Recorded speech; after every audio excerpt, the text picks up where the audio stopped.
তুই গ্রামে গিয়ে নদীর পাড়ে বসে প্রেমের মাখামাখি করেছিস আর তোর ভাই কিছুই জানতে পারবে না, তাই না? ছি ছি ছি ছি, এই কথাটা আমার ভক্ত ঘৃণা হচ্ছে। এই এলাকার লোকজন যদি এখন জানতে পারে যে আমার ছোট বোন একটা ছোট লোক গরিব ডাক পিয়নের সাথে প্রেম করে, তাহলে আমার মান সম্মান কিছু থাকবে? ভাইয়া ভাইয়া আমার কথাটা একটু। চুপ!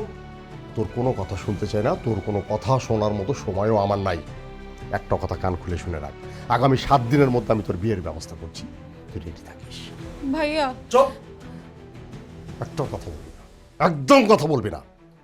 তোর কি করলে না করলে তুই ভালো থাকবি না খারাপ থাকবি সেটা আমার চাইতে ভালো আর কেউ জানে না।